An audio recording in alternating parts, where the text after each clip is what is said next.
नमस्कार दोस्तों, अल्फाजा diary bye DS में आपका स्वागत है। तेनालीराम की कहानियों में आज की कहानी का नाम है जमादार की सवारी। एक दिन महाराज कृष्णदेव राय की अंगूठी का 20 कीमती हीरा महल में कहीं खो गया। वे बहुत परेशान हो गए। उन्होंने फौरन महल के सेवकों और सैनिकों को हीरा खोने की बात बताकर उसे ढूंढने का आदेश दिया। सभी सेवक महल में हीरा ढूंढने लग गए। वह हीरा महाराज को किसी पहुँचे हुए महात्मा ने दिया था और कहा था कि जब तक यह हीरा तुम्हारे पास रहेगा तुम दुश्मन पर विजय प्राप्त करते रहोगे। मगर आज हीरा खो गया तो महाराज के दिमाग में तरह तरह के ख्याल उभरने लगे। दोपहर तक जब हीरा ना मिल सका तो उन्होंने व्याकुल होकर घोषणा कर दी कि जो भी उस हीरे को तलाश करके लाएगा उसे मुँह मांगा इनाम दिया जाएगा। इत्तेफाक से हीरा महल के जमादार को मिल गया। महाराज को यह जानकर सांस में सांस आई। उन्होंने जमादार से कहा, मांगो, क्या मांगते हो? हम तुम्हें मुँह मांगा इनाम देंगे। जमादार सोचने लगा कि क्या मांगे। उसकी समझ में जब कुछ भी नहीं आया तो वह बोला, अन्नदाता, मुझे सोचने के लिए एक दिन का वक्त दे।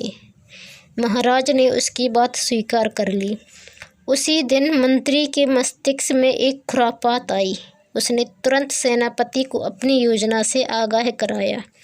वाह वाह, क्या बात कही है, सेनापति ने खुश होकर कहा। उसने अपने कक्ष में जाकर तुरंत जमादार को बुलाकर पूछा, तुम कल महाराज से क्या मांगोगे? मेरी समझ में नहीं आ रहा सेनापति जी कि महाराज से क्या मांगूं।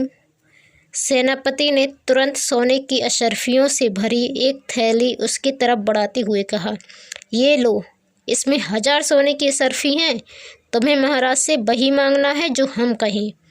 क्या? सख्ती में आकर उसने पूछा।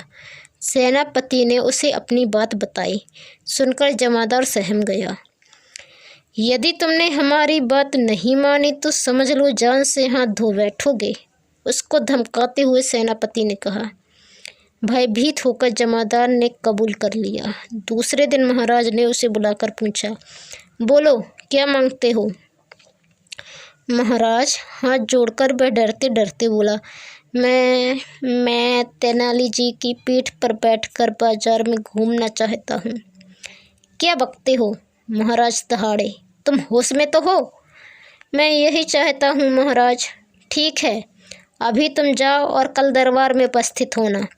महाराज ने तेनालीराम को बुलाकर सारी बातें बताईं। तेनालीराम ने महाराज को तसल्ली दी कि मैं सब कुछ ठीक कर लूँगा। दूसरे दिन दरबार लगा तो जमादार नए कपड़े पहनकर दरबार में आया। वह गुमसुम सा दिखाई पड़ता था। तेनालीराम ने उठकर पूरे दरबार को संबोधित करते हुए कहा, भाइयों, महाराज की अंगूठी का हीरा तलाशने के बदले में जमादार ने मेरी पीठ पर बैठकर बाजार घूमने की इच्छा जताई है। मैं महाराज के वचन की लाज रखने के लिए इसे अपनी पीठ पर बैठाकर बाजार घुमाने ले जाऊंगा। फिर वह जमादार के सम्मुख आकर बोला, आओ बैठो मेरी पीठ पर। सुनते ही जमादार आगे बढ़ा और तेनालीराम के गले में भुजाएं डालकर उसकी पीठ पर सवार होने लगा। ठहरो, ये क्या बेहूदगी है? तेनालीराम ने उसे डांटते हुए कहा, तुमने मेरी पीठ पर बैठकर भ्रमण करने की बात कही थी, गले में हाथ डालने की नहीं। पीठ पर बैठो। मंत्री और सेनापति के खिलते हुए चेहरे एकदम बुझ गए। जमादार अचकचाकर कभी महाराज की तरफ देखता, कभी तेनालीराम की तरफ। सोच क्या रहे हो, पीठ पर बैठते हो या नहीं? तेनालीराम ने कड़क कर पूछा। बिना किसी सहारे के पीठ पर कैसे बैठा जा सकता है? जमादार रुआंसा होकर बोला, कैसे बैठा जा सकता है ये भी तुम उससे पूछो जिसके कहने पर तुमने मेरी पीठ पर बैठकर भ्रमण करने की बात कही थी। तेनालीराम गुर्राया। जमादार की नज़र तुरंत सेनापति की कुर्सी की तरफ उठी, मगर वह वहाँ नहीं था। जमादार फूट फूट कर रोने लगा। फिर लपक कर उसने महाराज के पांव पकड़ लिए। मुझे क्षमा कर दे महाराज, मुझे जान से मारने की धमकी दी गई थी। कहते हुए उसने महाराज को पूरी बात बता दी। महाराज सेनापति की करतूत सुनकर बहुत क्रोधित हो उठे। उन्होंने कहा, मंत्री जी, हम 5 दिनों के लिए सेनापति को दरबार से बेदखल करते हैं। 6ठे दिन उन्हें दरबार में आकर पहले तेनालीराम से माफ़ी मांगनी होगी, तभी वे अपनी कुर्सी हासिल कर सकते हैं। और फिर महाराज सिंहासन से उठ खड़े हुए।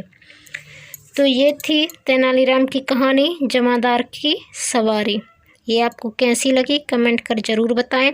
और चैनल पर नए आए हैं तो प्लीज़ चैनल को सब्सक्राइब कर बेल आइकन पर क्लिक कर लें और अपने दोस्तों के साथ भी ये वीडियो शेयर करें ताकि वो भी